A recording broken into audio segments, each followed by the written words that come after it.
During one of our automation workshops the other day, I got a question from one of our members who had noticed that over the years, we've shifted and pivoted our business a bit. We've changed our products and our services. We've adjusted here and there. We've made minor adjustments and we've made some major shifts and pivots. And the question was, how do you know when to pivot? Why do you make changes in your business? What is it that's happening that's causing you to make those changes and to make those pivots? And so I gave it some thought and I came up with 6 reasons why I pivot in the business. And I just want to share those with you because I think they might be helpful as you look at the future of your business. You're trying to figure out how to grow and how to keep going forward.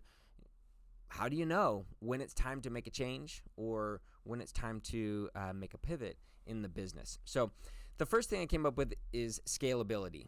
Early on in the business, when I was building the agency, we ran into some scalability challenges, if you want to call it that. It's maybe more than challenges. But as you continue to grow and you're adding staff and you're adding functionality and you're adding all these different things in the business, sometimes you get to a point where you realize this is not scalable. If we continue on this path, we're going to create much bigger problems than we have now. So that's one of the reasons that I've made some changes in the past, is because scalability becomes a real struggle in the business. Scalability becomes impossible in some situations. And so if it's not scalable, I may not want to do it. Now, just because something isn't scalable doesn't mean you shouldn't do it. Some things that are really important are not scalable. Some of the ways that we provide personal touch to our customers, they're not scalable. That's okay. But one of the things that affects scalability is, number 2 on my list, profitability. So if as you scale, the company becomes less and less profitable, and that happens a lot in service-based businesses where the people that you need to hire to build your teams, because now you just don't have people selling and fulfilling, but you've got managers of people selling, leaders of people selling, you've got managers of people fulfilling, you've got teams of people with support staff, etc. And so oftentimes in service-based businesses, as they scale, they get less and less profitable. So that profitability affects the scalability. And so you want to keep an eye on that. Is if as you're growing, your profitability is decreasing, then it might be time to make a shift in your business. Next on my list, number 3, is sometimes your target market focus shifts. Sometimes it shifts because you realize over time that you really like working with a certain type of customer, or you do really, really well working with a certain type of customer.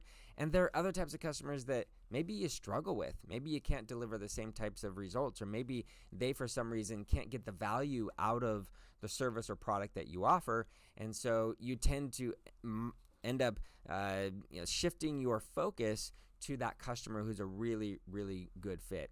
If you don't do that occasionally, I would recommend that's a really good exercise to do, is sit down and go through your list of customers and say, hey, who are the ones we really, really like? Who are the ones we really, really don't like working with? And what can we do to attract more of the people that we like? What is it about them? Are they all a certain age or demographic, or in a geographic area, or do they have certain qualities? What is it about them that makes them great customers, and how do we attract more of those? That helps you get more focused, and as you get more focused on a specific target, you might shift your products or your services to cater to those people a little bit more. All right, number 4 on the list is market evolution.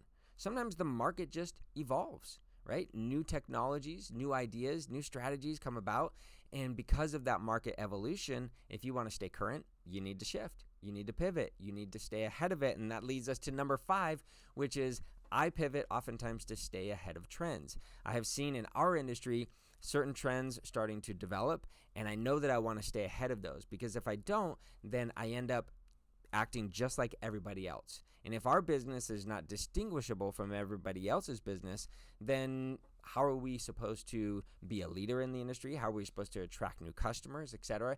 I always want to be on the leading edge. So I keep an eye on trends that are happening in the business so that we can, or in our industry, so that I can stay ahead of those trends in our marketing, in the way we deliver our products and our services, and all of that. And then number 6, of course, is differentiation. If in that process of trying to stay ahead of the trends, maybe we don't stay ahead of trends, and so we're starting to look and feel like everybody else. I want to look and feel different. I want our product and our service and our business to stand out. And so to differentiate ourselves, oftentimes we'll make shifts. We'll pivot the business. We'll pivot the way we deliver a product or a service so that it creates differentiation. So those are the 6 reasons why I have pivoted in my business. I'd love to hear what you think and what you've done in your business. Comment below, subscribe to our channel for more, and we'll see you soon.